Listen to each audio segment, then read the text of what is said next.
Red Bull in the hybrid era has been the team that's been almost there, but never quite close enough when it comes to actually challenging the likes of Mercedes and Ferrari for a world championship. It's ironic then that after 8 years of the turbo hybrid era, only now in the final season of these current regulations have they got it all together and are now actually challenging for a world title and, if anything, look to be the favourites heading into the mid portion of the season. But the biggest goal for Red Bull is not just to win one more championship and then wait another 5, 6, 7 years for another world title, but to build a successful and consistent dynasty in F1's new era that will allow them to dominate F1 and challenge for the years to come.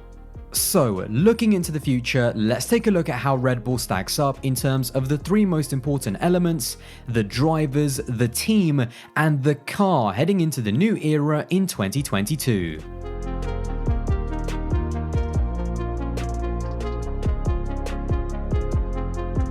As far as Max, well, he has been exactly what I expected him to be, and I don't want to sound like I'm taking Max for granted. It's just that for well over a year now, I have rated Max to be on the same level as Lewis, and by that I mean that I expect greatness from Max consistently in every single race we go to, and he has definitely delivered that so far. Checo, however, has been the real difference maker in 2021, and although it took him a few races to really get into the groove, and I'm sure that he still isn't at his absolute limit, he has done an incredible job at using his speed, and more importantly his experience, to ride through the first couple of rough races, and now alongside Max, they are a formidable lineup giving Mercedes problems, which is something that they weren't able to do in the past.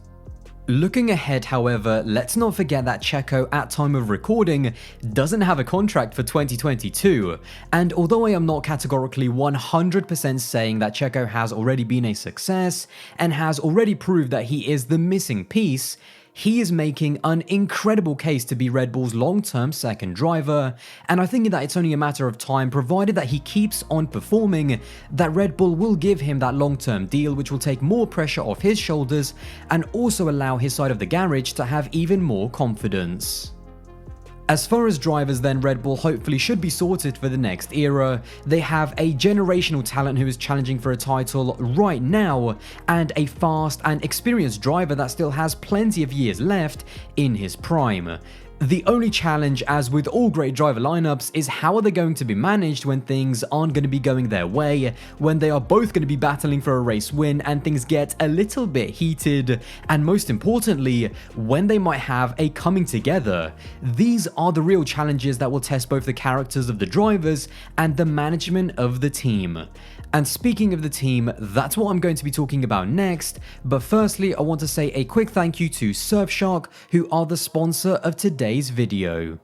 Now, Surfshark is a virtual private network which is available as an easy-to-use app and browser extension. It allows you to protect your location by placing your laptop or phone anywhere in the world and access the internet as if you were in another country. Now, there are numerous benefits to this, not least of which, by the way, is safety and privacy. But one of the most common uses, for example, is if there is a Netflix show that isn't available in your country, then you can use Surfshark legally and safely to change your location, which then allows you to watch the shows that are available in other countries. Surfshark also has other benefits like cleaning the web and blocking those annoying ads that you see when you're browsing, which is actually my personal favorite feature because it just silently works in the background, making your life easier without you even noticing. Now, these are just a few of the benefits of Surfshark amongst many others, and if you are interested, then follow the link at the top of the description and use my code Aldas to get 83% off and an extra 3 months for free.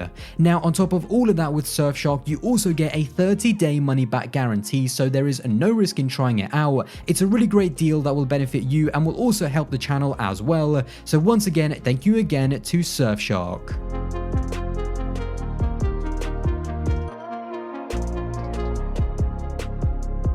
Whilst I understand the criticisms that people have towards Christian Horner and the Red Bull team, and although I do acknowledge that they have made mistakes in the past when it comes to driver management, and in particular how they handle the media with some of the things that Helmut Marko and Horner have said, putting that to one side, I like Red Bull and I like Christian Horner. A part of me likes him because he is the F1 villain. He's the guy that the fans just love to hate, and in a strange way, I think it just somehow makes F1 more exciting. But most importantly, regardless of what anyone says about Horner and Red Bull, he is a great team principal. He, along with Marko, have brought through some of the best driving talents into Formula 1, which includes their current star Max Verstappen, and Horner in particular has led the team through some pretty rough years and maintained their position as a top team in Formula 1. That should not be forgotten, and that's something that you can't say about the likes of McLaren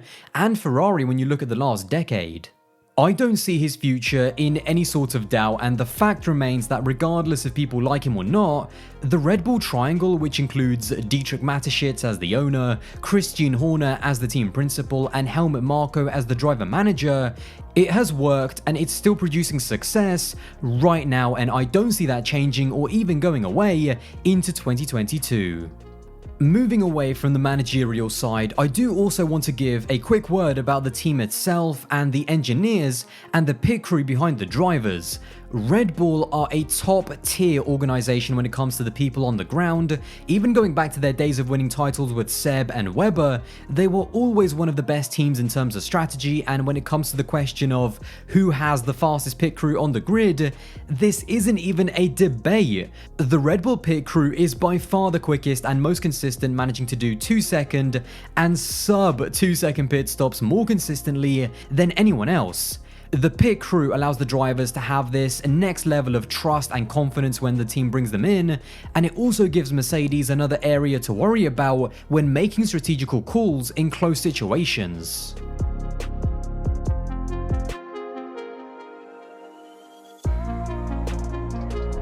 No matter how good your team is, no matter how good your driver pairing might be, you can't do anything in Formula 1 without a good car. From the power unit side, I think it's very exciting that Red Bull will now have their own bespoke power unit after Honda decided to pull out of F1, and also it's a huge sign of confidence that Red Bull themselves are also building a bespoke new factory for their power unit right next to their current factory in Milton Keynes, so that the whole operation will be a much smoother process in terms of developing the power unit and the chassis as closely as possible.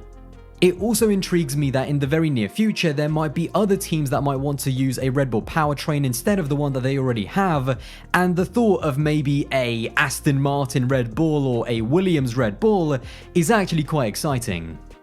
One of the worries that I do have is that long-time legendary Red Bull designer Adrian Newey has expressed a bit of disappointment in the 2022 regs, which hopefully won't affect the car's design and chassis too much, although it's also not great when your head designer doesn't have that much excitement and maybe even motivation for the 2022 rules. The biggest hurdle for Red Bull will be how they manage their resources from the 2021 car, which is fighting for the title right now, to the 2022 car, which will be the team's future. Mercedes have already said that they are not really bringing upgrades to this current car, whilst Red Bull even recently were still testing new parts, and they just need to make sure that they don't get too caught up in putting too much time into this year in the desperation to beat Mercedes now instead of in the future.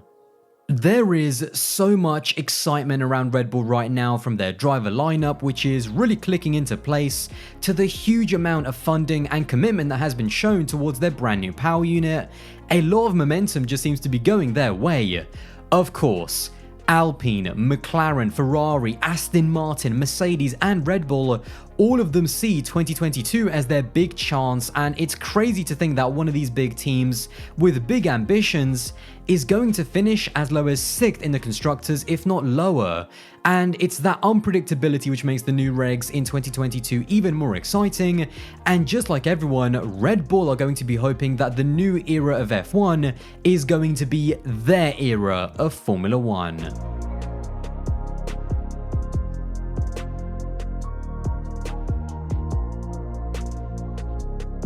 So there you have it. I hope you did enjoy this video. Now let me know all of your thoughts in the comments box below in terms of who you think is going to be the next big superpower in Formula 1. And once again, a massive thank you to Surfshark VPN. And if you guys do want to save 83% off and get an extra 3 months for free as well, then don't forget to use my code Aldas or use the link at the very top of the description. So once again, a massive thank you to Surfshark VPN. Anyway guys, there you go. I hope you did enjoy this video, and if you did, then don't forget to drop a like, and if you want to support the channel, then don't forget to subscribe as well. That would be massively appreciated, and I will see you in the next one. Bye guys.